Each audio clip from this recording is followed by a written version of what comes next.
homeless, their homes destroyed, and many have been displaced multiple times. Let's speak with Hardin Lang, Vice President for Programs and Policy at Refugees International. Hardin, thanks for joining me today to talk about this. On Israel's further push into Gaza City, talk to us about what this means for those Palestinians that are being forced to move south.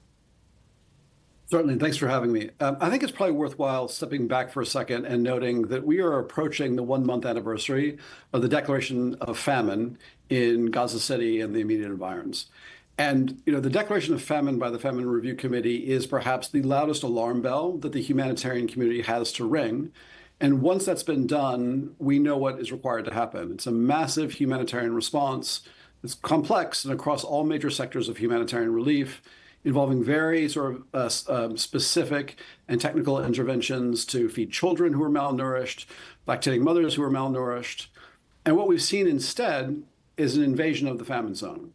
And so it is almost technically impossible under these conditions to mount the kind of operation that is required to meet the needs of the people who are currently in the midst of this melee.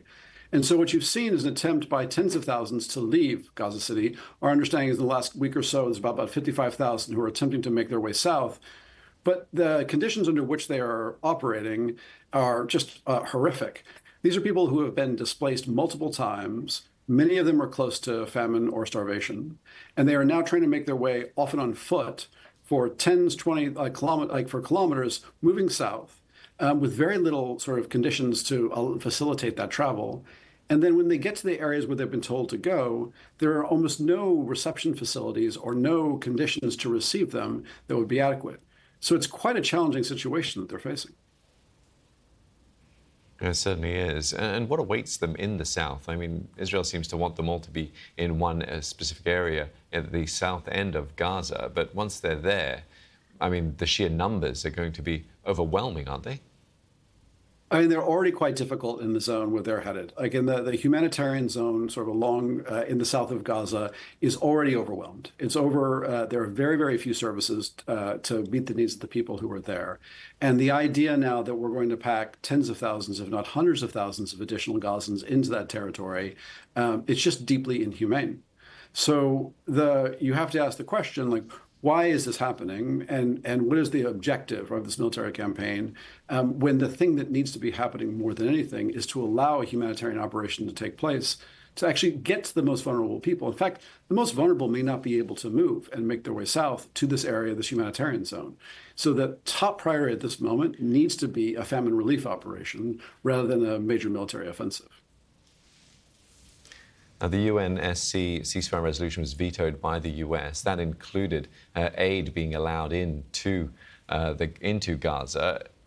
I mean, it's very frustrating for anyone in this sort of looking at the humanitarian aspects of this. Is there anything that could be done? I mean, would separating out those two issues be something that would perhaps get passed through the UNSC and therefore actually be able to happen?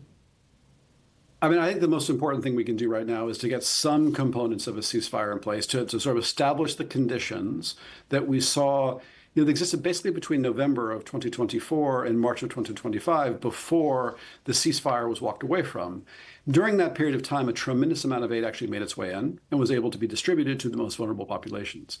So what we need to do now is to recreate those conditions, to create the pathways to allow goods to flow. Right now, some goods are making their way in. The challenge is that they're not actually getting to the places they need to get to. And then even those that do, they find those centers overwhelmed, right? Because they're operating with, for example, 10% of the kind of foodstuffs that they're required to meet needs. So we know roughly what the conditions are that need to be in place. The question is whether or not there's the political will. This is not a technical problem. This is a political problem. And we need, I think one of the most powerful things the Security Council could do would be to revisit this. And certainly now that we have member states gathered next week for the high-level week, the UN General Assembly in New York, and this high-level two-state solution panel coming forward, in the context of this, it's incredibly important to focus on the here and now inside of Gaza and to look at what needs to be done. And frankly, it is the Israeli government and the Israeli policies that are standing in the way of some sort of progress here.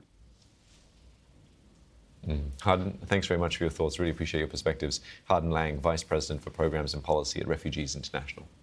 Thanks. Around the world and across the UK, this is BBC News.